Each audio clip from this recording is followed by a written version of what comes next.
ہم لوگ سڑکوں پہ بھی انشاءاللہ تعالی ہوں گے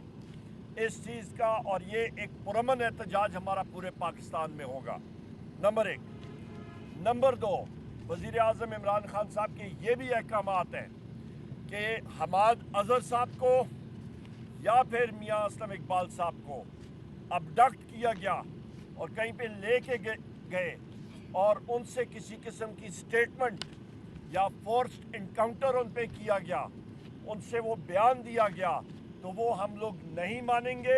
یہ دونوں صاحبان پاکستان تحریک انصاف کا حصہ تھے، ہیں، اور کسی قسم کی ان کی سٹیٹمنٹ جو کہ زور اور جبر سے لی جائے گی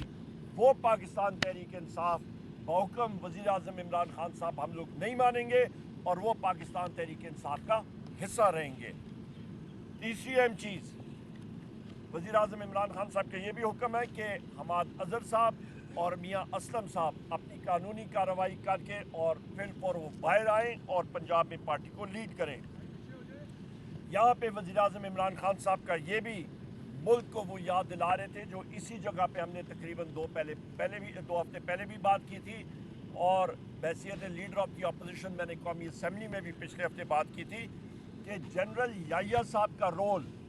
11 مارچ 1971 آپ یاد رکھیں، شیخ مجیب الرحمان صاحب کے ساتھ ان کے مذاکرات ہو رہے تھے،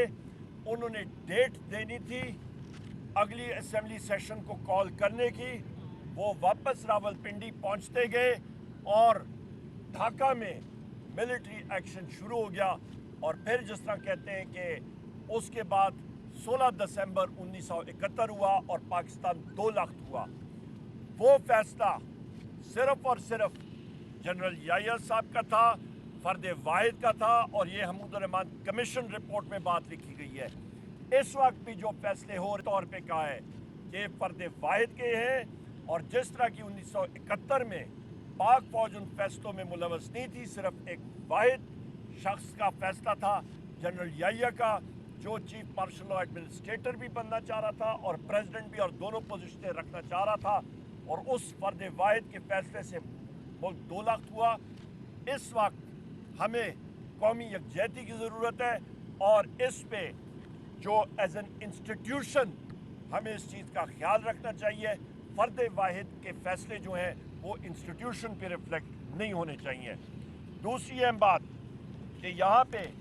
انٹر سروسز انٹیلیجنس ایک پریمیئر انٹیلیجنس ایجنسی ہے، اس کو پروفیشنل اپنا کام کرنا چاہیے، اس کو پولیٹیسائز نہیں ہونا چاہیے، اور اس کی پولیٹیسائزیشن یا ہوگی اس سے وہ ادارہ جو ہے وہ کمزور ہوگا، اور اس کا الٹیمیٹلی نقصان پاکستان کو ہی ہوگا اور پاکستان کے مفاد کو۔ لہٰذا ہماری انٹیلیجنس ایجنسیز کو صرف اور صرف اپنے پیشہ ورانہ جو ان کا رول ہے اس پہ کام کرنا چاہیے، نہ کہ کوئی سیاسی سرگرمیوں میں۔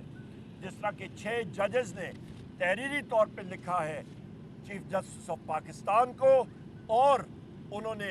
سپریم جوڈیشل کاؤنسل کو لکھا، اور انہوں نے انٹیلیجنس ایجنسیز کو رول کو ہائی لائٹ کیا، اور بالخصوص ISI کے رول کو ہائی لائٹ کرتے ہوئے کہا کہ ان کے گھریلو لوگوں پہ پریشر ڈالا گیا، ان کو زد و کوب کیا گیا۔ یہ چیزیں نہیں ہونی چاہیے ایک پروکار اور ایک مہذب معاشرے میں۔ اس کے ساتھ ساتھ میں یہ بھی کہتا چلوں جی ہاں،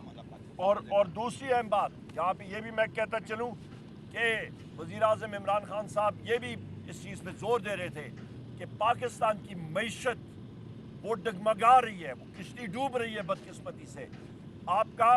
نجی شعبوں کے جو قرضے تھے 86% کم ہو گئے، آپ کا شرائع سود کم نہیں ہو رہا، آپ کے ریمیٹنسز کم ہو گئی ہیں، آپ کی ایکسپورٹس پہ فرق پڑا، آپ کا اوورال گندم کی کرائسس آپ دیکھیں، گندم کا سکینڈل دیکھیں، 450 ارب روپے جس وقت کسانوں یہاں پہ پنجاب کے کسانوں کی کھیت اور وہاں پہ فصلیں تیار تھیں اس کو نہیں خریدا جا رہا، اور باہر سے 450 ارب روپے کی گندم امپورٹ ہوئی ہے۔ کشمیر میں آپ دیکھیں فسادات ہوئے، وفاقی حکومت اس کی ذمہ دار ہے، 3 ارب روپے انہوں نے بجلی اور گندم کی سبسڈی میں ریلیز کرنا تھا، وہ انہوں نے نہیں کیا، کشمیر کی عوام کے پیٹ پہ وفاقی حکومت اور شہباز شریف نے ضرب لگائی اور اس کا خمیازہ آج پورا ملک جو ہے وہ بھگت رہا ہے۔ لوگ ہمیں کہہ رہے ہیں کہ پاکستان کی آزاد کشمیر میں دیکھیں کیا ہو رہا ہے، ہندوستان انگلیاں اٹھا کے ہمیں مطلب پوری دنیا میں جو ہے ہمیں نشانہ بنا رہا ہے۔ نقصان کس کا ہوا؟ پاکستان کا اور کشمیر کوز کا۔ ذمہ دار کون؟ اس وقت کی وفاقی حکومت بیساکھیوں پہ قوم 47 والی حکومت۔ اس کے ساتھ ساتھ وزیر اعظم عمران خان صاحب نے یہ بھی کہا قوم کے لیے میسیج ہے کہ انشاءاللہ تعالی ہم لوگ اپنی یہ جلسوں کی تحریک یہ جاری رکھیں گے، اپنی اتحادیوں جماعتوں کے ساتھ تحریک تحفظ آئین پاکستان کے ذریعے ہمارے جلسے ہوتے رہیں گے۔ جس وقت کال وزیر اعظم عمران خان صاحب نے کہا جس وقت بھی وہ دیں گے وہ ان کی ثوابدید ہے اور ان کی مرضی ہے، جب وہ دیں گے وہ اپنا ٹائم دیکھ کے اور اس کے مطابق دیں گے۔ اور آخر میں یہ کہوں کہ جو ملاقاتیں ہوتی ہیں وزیر اعظم عمران خان صاحب کے ساتھ، ہم لوگ عدالت میں بھی جائیں گے، پر یہاں پہ آپ یہ موازنہ کریں نواز شریف یا باقی یہاں پہ جو لوگ جیل میں تھے ان کی پوری دن بھر ملاقاتیں ہوتی تھیں، وزیر اعظم صاحب کے ساتھ بہت ہی کم ملاقات ہوتی ہے اور وہ بھی 20 سے 25 منٹ سے زیادہ نہیں۔ یہ آپ کے سامنے جو ہے میسیج ہم نے رکھنا تھا۔